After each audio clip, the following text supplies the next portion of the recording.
This is the best electronic music gear stand I have ever used, and it only costs $9. So I'm going to tell you all about it as soon as I shout out today's patron. And today's shout out is a special one because I'm going to shout out the patron who introduced me to these stands, and that is Trickman Terry. Thank you for spearheading the effort to get me to Knobcon a couple years back, for letting me stay at your house, and for showing me these stands while I was there, because this has become my absolute favorite stand. So yeah, thank you for the support, Trickman Terry. Shout him out in the comments. Let's get started. A few videos back, I posted a video using my SP404 Mark II, and it was sitting on one of these stands, and someone asked what the stand was, so I linked this. That's a pretty common question I get. In Instagram DMs and emails and YouTube comments, people will ask what this stand is. So I linked them to it, and they responded saying, unfortunately, that link seems to go to a laptop stand, and yours looks custom made for the 404. Someone else responded and said, it does look custom made. It's still waiting to know what it is. And I'm sitting here like, this is literally the stand. It's not custom made for the 404 Mark II. It is just this little cheapo stand on Amazon. I think I got the two that I have on sale for like $5, but even when they're not on sale, they just go for $9 US. You can click the link in the description and get one of these for $9 US right now. So let's go over why I love this stand. First of all, it's got this like cool scissor width adjustment, and that means that it can fit really, really narrow pieces of gear or a bit wider ones. So that right there is a really cool adjustment. But then you just pop open the legs in the back and flip out these supports here. And then you can adjust it anywhere from right here. This is the steepest angle, all the way down to the very back. And then this is the flattest angle.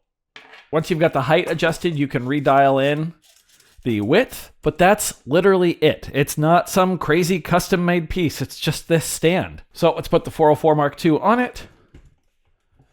There we go. As you can see, it sits great.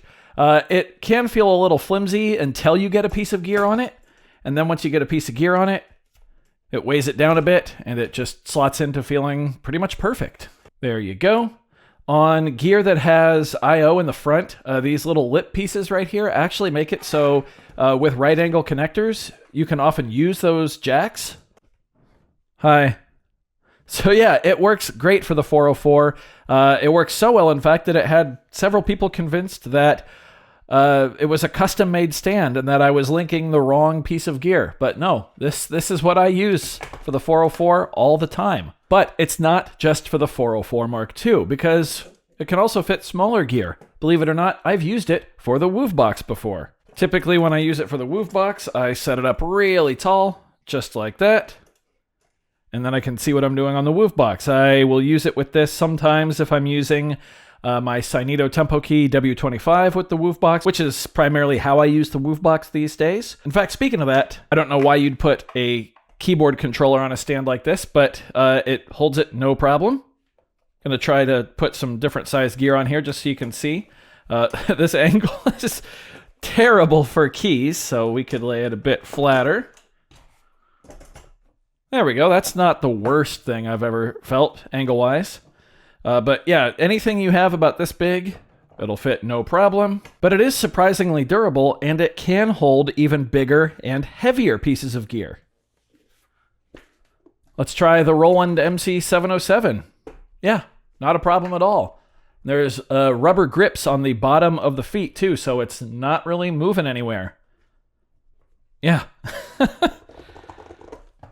This is a great setup with this. Look, you could throw a slimline controller right here.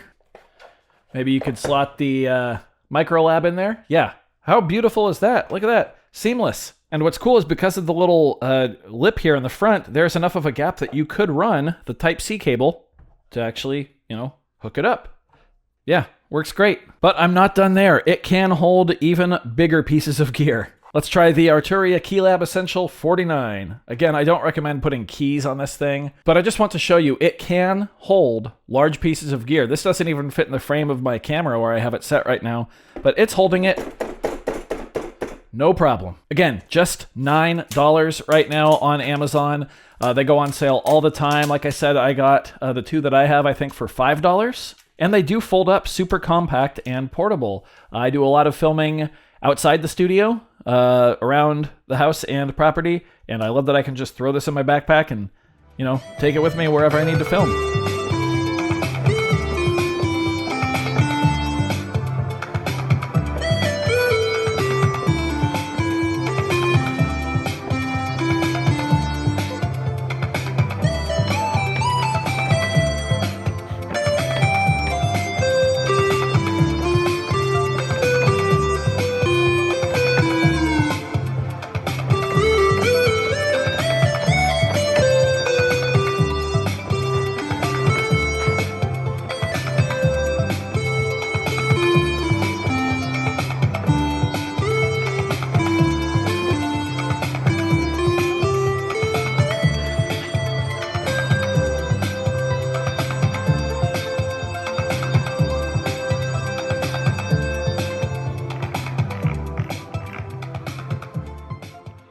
But yeah, here's the bottom, by the way.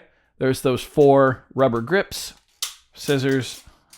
I almost always have one at my desktop computer holding whatever I'm most commonly using at the time. Right now it's holding the Mistrix Pro, but a lot of times it'll hold my Ableton Move. And then I almost always have one that I can either take with me or use in some sort of live setup.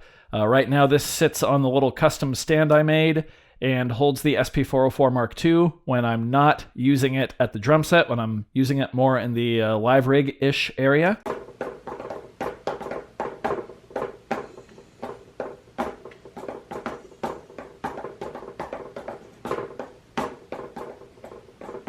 Yeah, I just love them. So give Trickman Terry a shout out in the comment section because these stands really are pretty dang cool, especially for just $9. Yeah, thanks, Terry. And thanks for letting me stay at your house. And again, spearheading the effort to send me to Knobcon. Also, I could discover these awesome little stands. Hopefully this clears it up for all of you. When you see these, they're not some crazy custom piece of gear. It's just a cheapo Amazon product. That's it. Anyway, I do hope you found this one informative or at least entertaining. If you did, be sure to leave a like on it. If not, you can always leave a dislike. That's okay too. Doesn't hurt my feelings, just makes me try that much harder next time. Either way, be sure to hit that subscribe button, ring that notification bell. Thank you all so very much for being here. Thanks for watching. We'll see you next time. Bye.